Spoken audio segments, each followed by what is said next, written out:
Assalamualaikum warahmatullahi wabarakatuh. Kembali lagi bersama channel Suara Kala. Sebelum kita mulai ceritanya, jangan lupa untuk tekan tombol like, subscribe, serta lonceng notifikasinya agar tidak ketinggalan cerita lainnya dari channel ini. Bagi teman-teman yang ingin membaca langsung ceritanya, bisa langsung mampir ke akun Twitter atau X di @nitrasandekala. Tanpa berlama-lama, mari kita mulai ceritanya.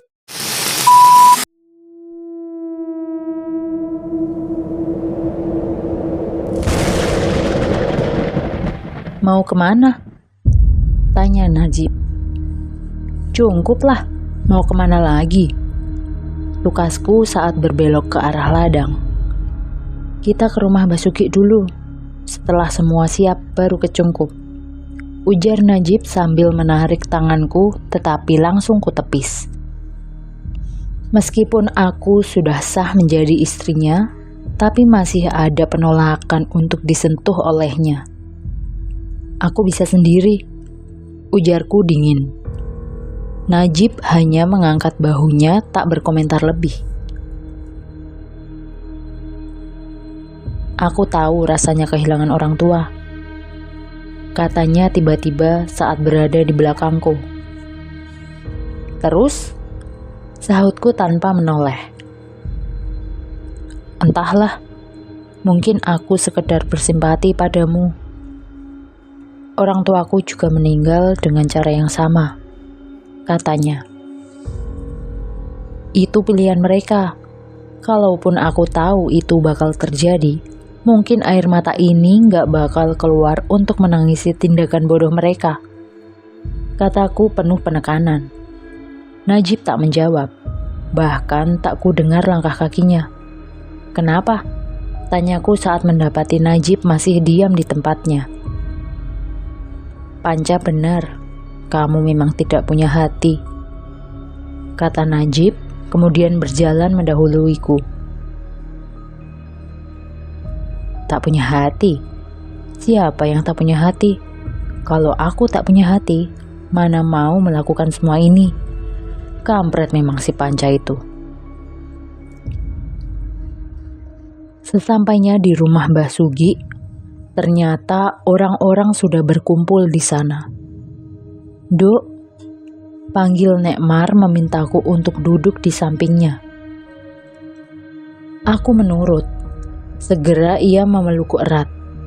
Setelah ini selesai, tinggallah di desa ini. Uruslah ladang peninggalan kakekmu, ucap Nek Mar padaku. Najib melongo. Sedangkan aku tampak tak peduli. Paling ladang milik kakek juga tidak bisa menghasilkan apa-apa. Serius, Bude? Tanya Najib tak percaya. Nek Mar mengangguk, sedangkan Najib langsung bersyukur sejadi-jadinya. Kenapa begitu senang? Tanyaku lirih pada Najib. Kamu tidak tahu. Aku menggeleng, membuat semua yang ada di sana menatapku aneh. Ladang milik kakekmu itu yang paling besar di sini. Jangan dikira nenekmu itu orang miskin, bisik Najib di telingaku. Paling juga cuma sepetak, buatmu sajalah, kataku tak peduli. Sepetak gundulmu, ladang punya kakekmu itu hampir separuh desa ini tahu, tukas Najib. Mataku membulat sempurna. Separuh desa, kenapa ibu tidak pernah bercerita? Kenapa malah memilih hidup sederhana di kota, kalau dia anak orang berada di sini? Ya sudah buatku, ucapku segera dengan mata berbinar, menatap Nek Mar penuh kasih. Dih, mata duitan, kata Najib. Sudah. Kalian bisa bermesraan setelah urusan ini selesai. Sekarang persiapkan diri kalian, tukas Om Panca. Aku mendengus. Bermesraan apanya? Nyatanya setelah laki-laki itu puas, dia langsung pergi meninggalkanku. Batinku dongkol. Sudah siap semua? Pak Kades belum datang, kataku penasaran. Dia sedang ada urusan. Penting sekarang kita lakukan ritualnya, ucap Mbah Sugi. Setelah itu ritual kembali kami laksanakan. Kali ini aku dan Najib dimandikan dengan berbagai macam kembang.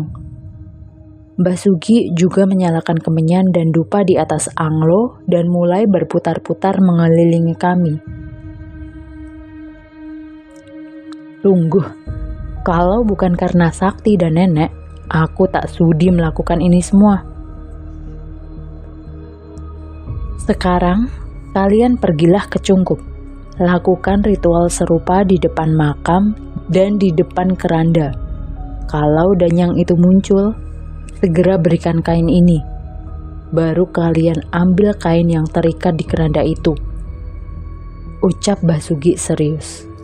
Lalu setelah itu, tanyaku. Jantungku mulai berdegup kencang. Ini pertama kalinya aku melakukan sesuatu yang berhubungan dengan hal gaib secara sadar. Apalagi jika ritual ini berhasil, mata batinku akan terbuka seutuhnya. Aku tak bisa membayangkan bagaimana jadinya jika aku terus melihat hal-hal yang mengerikan seperti itu.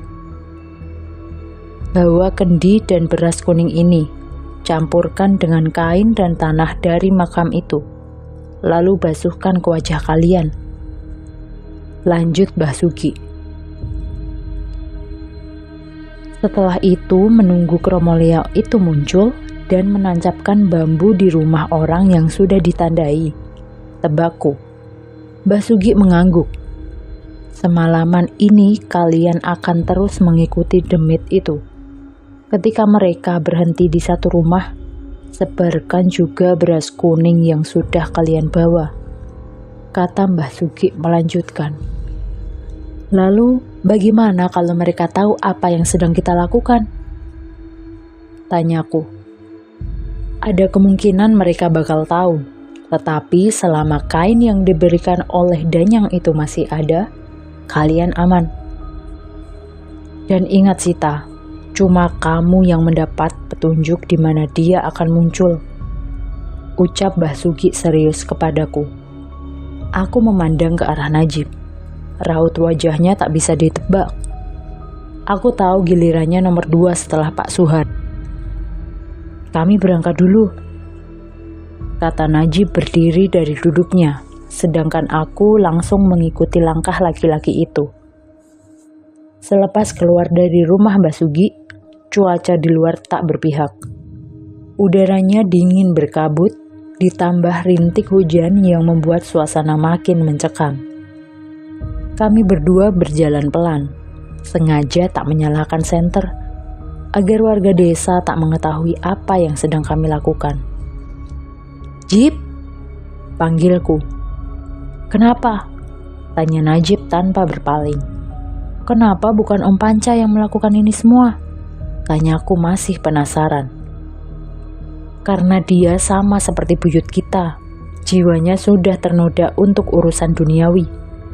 Meskipun dia melakukan ritual pembukaan mata batin, itu tak akan berhasil, jelasnya. Aku ingat sekarang, saat Kromo Leo muncul di Cungkup, hanya dia yang tidak mendengar suara bisikan mereka. Lalu, setelah ini selesai, apakah Sakti akan ketemu? Tanyaku. Sakti sedang disembunyikan oleh orang yang melakukan ini semua. Dan jika malam ini kita tak bisa menemukannya, jasad Sakti pasti sudah tergantung di Cungkup pada malam Selasa Kliwon. Jelas Najib bergetar. Bangsat, kenapa masih ada manusia seperti itu? Ucapku jengkel. Najib tidak menjawab, melainkan memintaku agar menyerahkan kendi yang sejak tadi sudah kubawa. Sesampainya di Cungkup, hujan turun dengan lebatnya. Bahkan suara gemuruh guntur mulai terdengar memekakkan telinga. Takut? Tanya Najib saat mendapatiku dia mematung.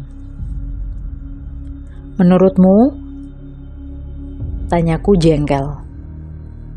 Siapa coba yang tidak takut saat mempertaruhkan hidupnya secara sadar? Rasanya seperti tak ada batas antara hidup dan mati. Klek.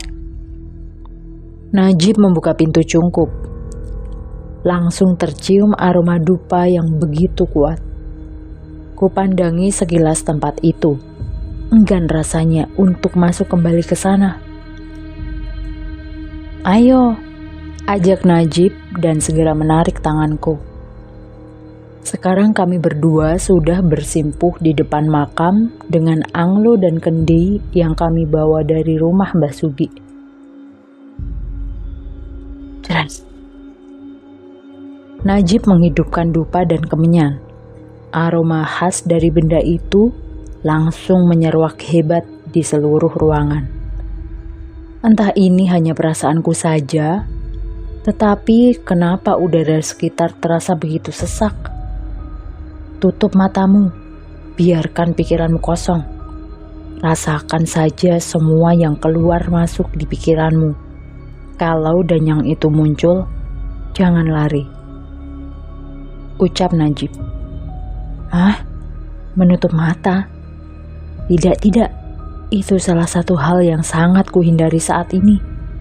Bagaimana kalau para demit itu muncul, dan aku masih asik berfantasi dengan pikiranku? Tidak, mending kita tunggu saja dengan mata terbuka seperti ini.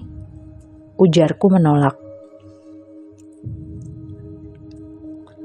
Lakukan saja, aku akan menjagamu, kata Najib kesal. Kupandangi manik matanya. Setelah yakin laki-laki ini tidak berbohong, perlahan kutolehkan kepalaku ke depan dan langsung menutup mata. Sudah beberapa menit berlalu, suara gemuruh guntur masih sangat terdengar jelas. Aku mengikuti apa yang Najib perintahkan. Dok, terdengar suara wanita yang sangat kukenali. Aku spontan membuka mata, mengedarkan pandangan, tetapi tak dapat kutemukan siapapun. Aku begitu hafal dengan suara itu. Kenapa? Kenapa suara ibu ada di tempat ini? Ibu, ucapku. Jangan hiraukan, lakukan saja ritualnya. Jelas Najib di sebelahku. Kembali kututup mata. Dan suara ibu kembali terdengar. Dok, Sita. Aku berusaha untuk mengabaikan suara itu. Tanganku terkepal erat di atas paha. Sakit sekali rasanya. Bagaimana mungkin demit itu bisa menyerupai mendiang ibuku? Tolong, Dok. Tolong, kata suara ibu. Aku tak tahan lagi. Begitu rindu dan ingin bertemu dengannya.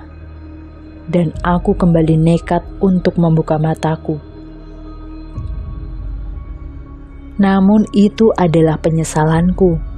Karena yang kulihat bukanlah sosok ramah yang dulu selalu menyayangiku, melainkan sosok yang sedang tergantung tepat di atas makam. Aku memeki kaget, berusaha menjauh, namun kurasakan tangan Najib memegangiku dengan erat. Jangan hiraukan, bujuk Najib. Aku menggeleng pelan. Air mataku sudah tumpah. Sekuat tenaga aku berusaha menuruti perintah Najib.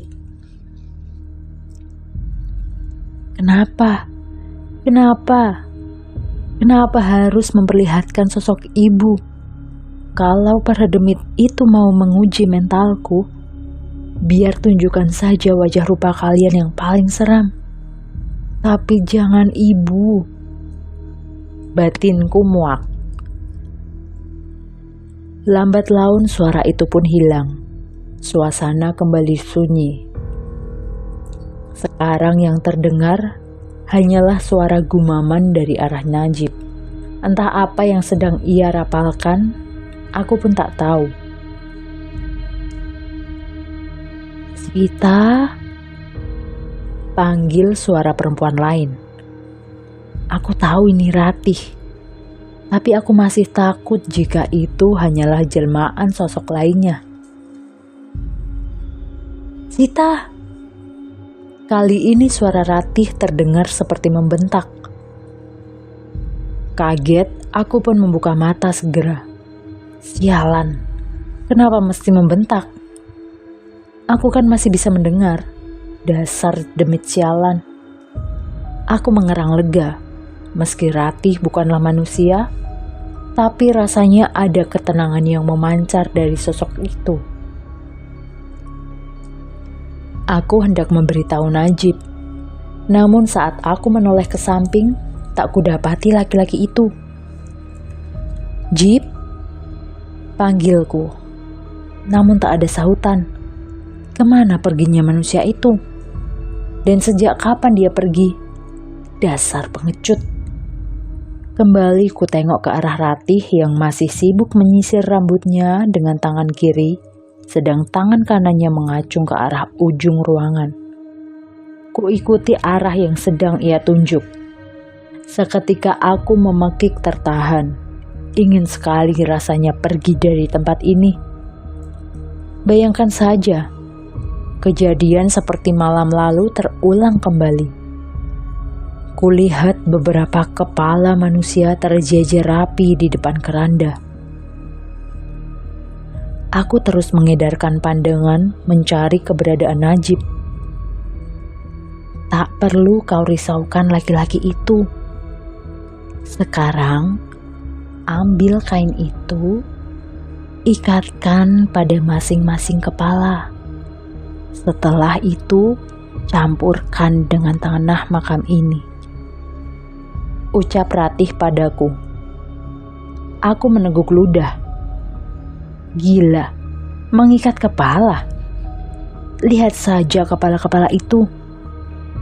Sangat pucat, penuh dengan darah segar yang masih mengalir dari setiap lubang yang ada di sana. Aku menggeleng.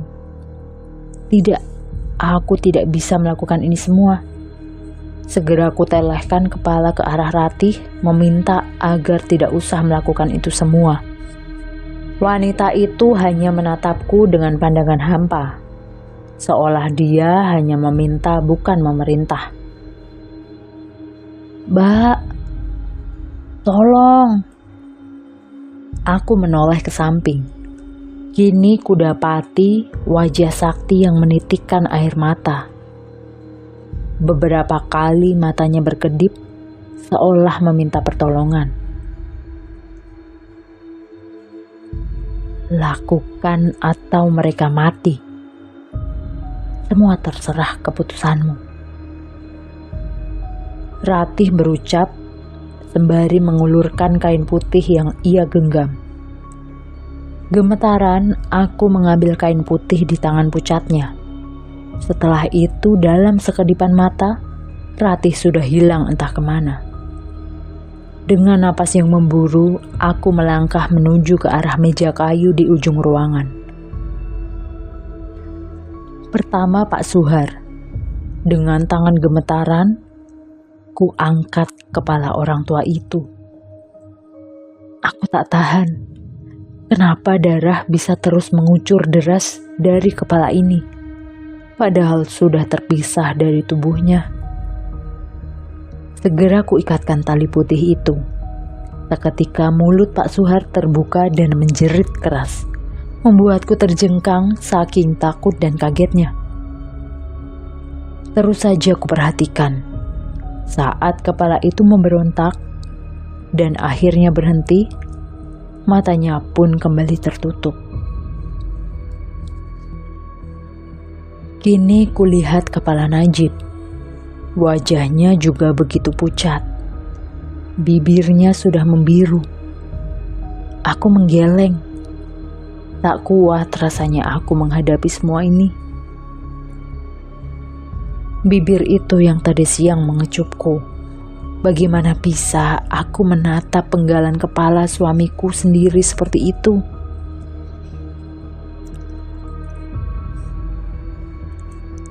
Aku mengerjap ketika keranda bambu itu kembali bergetar. Aku tahu ini adalah pertanda bahwa pemiliknya akan segera muncul. Aku tak punya banyak waktu. Segera saja aku berdiri dan mengikat kepala Najib meskipun tanpa memandangnya. "Jangan mati," erangku. Setelahnya, kulakukan berulang kali ke kepala manusia yang lainnya. Dibarengi dengan suara yang ditimbulkan keranda juga semakin keras. Kini tinggal kepala Sakti, dan aku mulai ragu. Karena dari ketujuh kepala itu, hanya milik bocah itulah yang matanya terbuka dengan bibir terus mengucapkan permohonan untuk meminta tolong. "Romoleo," terdengar suara lirih. Aku panik, berusaha mengangkat kepala Sakti, namun kenapa begitu berat rasanya? "Romoleo," terdengar suara itu jauh lebih keras dari sebelumnya. "Ya Allah Gusti, tolong!" Ucapku terus mencoba mengangkat kepala Sakti. Hingga kulihat keenam laki-laki pembawa keranda sudah muncul di hadapanku. Mereka menatapku dengan menggumamkan suara kedatangannya. "Mbak, tolong!" ucap suara Sakti. Aku menjerit keras, hendak mundur berbarengan dengan sosok laki-laki pembawa kendi yang mulai bergerak. Dia sekarang sudah berada di depan kepala Pak Suhar, berupaya untuk mengguyurkan darah dari kendi yang ia bawa. Tetapi entah apa yang terjadi, sosok laki-laki itu seperti diam seketika. Kemudian, ia urungkan dan bergerak ke arah kepala Najib. Aku terus berusaha mengangkat kepala Sakti. Aku tahu laki-laki itu tak bisa menandai kepala yang sudah kuikat. "Sakti, jangan nakal, tolong!" ucapku saat laki-laki itu sudah ada di depan kepala Om Panca. Panik, aku hanya bisa mengingat nama Tuhan yang Maha Pengasih lagi Maha Penyayang. Ajaibnya, kepala Sakti seketika itu juga diam tak bergerak. Langsung saja kuikat kepalanya dan segera mundur ke belakang. Bertepatan dengan demit laki-laki itu bergerak ke arah kepala Sakti. Entah apa yang ia lakukan. Demit laki-laki itu segera berpaling ke arahku dengan tatapan hampa, namun terasa sangat mengerikan. "Patimu," ucapnya langsung mengguyurkan cairan kental berbau amis dari kendi yang ia bawa tepat ke arahku. Aku mengerjap. Suara di sekeliling perlahan kembali muncul. Bahkan, kembali dapat kulihat Najib sedang menatap ke arahku dengan sorot matanya yang begitu khawatir. Belum sempat aku membuka mulut, laki-laki itu sudah merengkuhku. Ia menangis terseduh dalam pelukan. "Sudah," ucapnya. Tanpa menjawab, aku langsung membalas pelukannya. Benteng pertahananku runtuh. Aku merasa sangat lelah dengan semua ini. "Kamu dari mana? Kenapa pergi?" ucapku ketakutan tak bisa menahan tangis. Najib menggeleng. "Aku tak beranjak sesenti pun. Sukmamu yang masuk ke dunia mereka." kita selesaikan semuanya. Jelas Najib sambil mengelus punggungku perlahan. Kenapa? Kenapa harus aku? Tanyaku berusaha menahan tangis. Najib masih tak menjawab. Ayo kita selesaikan, ajaknya. Segera kulepaskan pelukanku padanya, canggung dengan apa yang baru saja kulakukan. Sudah bertemu dengan danyang wanita itu. Sudah kamu berikan kainnya? Tanya Najib. Aku mengangguk.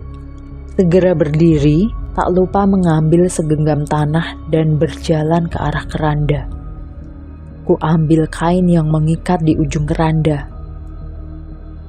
Mana kendinya? Pintaku kepada Najib. Laki-laki itu berdiri dan langsung menyerahkan kendi itu kepadaku. Segera ku masukkan segenggam tanah dan juga kain putih kusam itu ke dalam kendi. Sekarang bagaimana? Tanyaku lagi. Bawa ke sini. Najib meminta kendi itu, segera ia buka dan merapalkan sesuatu. Kemudian dia memasukkan tangannya ke dalam kendi. Ia meminta aku mendekat. Entah berisi apa kendi itu, sungguh aromanya sangat membuat mual, membuatku hampir saja mengeluarkan seluruh isi perut saking tidak mengenakannya aroma itu. Tahan ya. Ucapnya langsung mengusapkan tangannya yang basah ke wajahku. Seketika aku rasakan kulit wajahku terbakar hebat. Aku mengerang keras. Hal itu juga terjadi kepada Najib. Laki-laki itu mengerang, bahkan kendi yang ia pegang sampai terjatuh ke tanah. Setelah beberapa saat, ku buka mata namun seketika langsung menyesal. Sebab ku dapati tempat ini sudah penuh sesak dengan makhluk yang sangat mengerikan. Bambu, pergi. Terdengar suara Ratih menggema di telingaku. Aku menggeleng, menangkap tangan Najib dan segera mengambil salah satu bambu yang mencuat dari keranda. Aduh! Erangku saat tanganku tergores bambu. Segera setelah berhasil, aku langsung berlari menuntun Najib yang masih mengerang kesakitan keluar dari cungkup. Di luar hujan masih begitu lebat, tetapi aku tak peduli lagi. Terus saja ku tarik Najib menjauh dari tempat terkutuk itu. Bawah pohon, ucap suara Ratih kembali. Aku tak melihat sosoknya. Namun kuturuti saja perintah dari demit perempuan itu. Duduklah, kita berteduh dulu di sini. Pintaku kepada Najib. Laki-laki itu mengerja beberapa kali, namun bukannya duduk, ia justru menengadahkan kepalanya ke atas, seolah mencoba mendinginkan kulit wajahnya dengan air hujan. Gila, air apa itu tadi? Wajahku rasanya terbakar, ucap Najib. Aku tak menggubrisnya. Dasar sinting. Kalau dia saja tak tahu, lantas apa kabar denganku? Sekarang bagaimana? Tanyaku bingung tanpa memandang Najib. Berbagai cara sudah kucoba untuk melihat ke arah cungkup, mencari keberadaan Ratih. Kita tinggal menunggu sosok Romo Leo muncul. Bagaimana kamu bisa tahu kita harus menunggu di pohon ini? Tanya Najib heran. Ratih yang memberitahuku. Kita tak perlu menunggu. Ucapku langsung beringsut saat melihat siluet orang sedang masuk ke dalam cungkup. Gila, benar-benar gila. Kenapa aku mau melakukan hal bodoh seperti ini? Kini kulihat Para pemanggul keranda itu sudah berdiri di pintu masuk Cungkup. "Apa yang sudah terjadi?" tanya Najib. "Ada yang masuk ke Cungkup," tukasku. Bodoh benar suamiku ini. Bagaimana kalau orang itu mendengar? Aku yakin dia bukanlah demit. Jelas ia berjalan dan mencoba masuk ke dalam Cungkup. "Kromoleo," terdengar suara Najib lagi. "Goblok, manusia itu sudah diam dulu." "Dasar bodoh, sudah diam dulu. Bagaimana kalau dia mendengar suara kita?" ucapku panik. "Kamu yang aneh, hujan ini meredam suara kita," ucap Najib jengah memutar bola matanya. Najib bergerak. "Mau kemana?" tanyaku sambil menahan tangannya. "Itu pasti orang yang melakukan ritual. Kita harus menangkapnya," kata Najib. "Bahaya, lakukan saja sesuai rencana, dasar bodoh," kataku menarik tangan Najib sekuat tenaga agar ia tak kembali bergerak. "Tidak, ini kesempatan kita. Toh dia pasti sudah mengetahui rencana kita juga. Lebih baik kita tangkap orang itu," kata Najib masih keras kepala. "Bagaimana dia bisa tahu?" tanyaku khawatir mencoba melihat ke arah Cungkup. "Kendi yang kita bawa jatuh di depan keranda," ucap Najib. Aku hendak menjawab Najib, namun seketika menarik kepalaku kembali untuk bersembunyi. "Kromoleo," ucapku tanpa suara, menunjuk ke arah Cungkup. Sesaat Najib diam, seolah sedang berpikir keras. "Sita?" Enggak, aku belum mau jadi janda, enak saja," ucapku segera memotongnya. "Tidak ada waktu lagi." "Tidak, dengarkan dulu. Aku akan pergi ke Cungkup. Kamu bawa semua ini, ikuti Kromoleo. Setelah aku menangkap orang itu, aku akan segera menyusul," pinta Najib. Aku menggeleng, tak setuju dengan usulannya. Jelas ini bukan sekedar melihat demit. Bisa saja Najib malah dihabisi oleh orang yang tak kita kenal. "Sita, tidak ada waktu lagi," ucap Najib. Walau hujan deras berkabut di luar, tapi dapat kulihat demit Kromoleo itu sudah hampir keluar dari pekarangan Cungkup. Aku mengangguk. Najib segera merengkuhku singkat dan mencium keningku. Kemudian ia berlari menembus derasnya hujan berkabut menuju Cungkup. Aku menarik napas kuat, mengambil barang-barang di sekitarku lalu menyusul para demit sialan itu. Dalam beberapa langkah saja, aku sudah tidak bisa melihat kondisi sekitar akibat dari hujan yang turun begitu lebat. Aku terus melangkah, menuju ke rumah Najib. Sesekali aku melihat ada sekelebat bayangan bergerak di sampingku. "Duk, astagfirullah," pakiku kaget dan mundur beberapa langkah saat melihat sosok mengerikan yang tiba-tiba muncul di sampingku. Tubuhnya bungkuk, rambutnya yang jarang berwarna putih. Ia tak memiliki lubang hidung, bibirnya pun hanyalah berupa bulatan, serta mata juling yang mengerikan. "Duk, aku melu yo," ucapnya.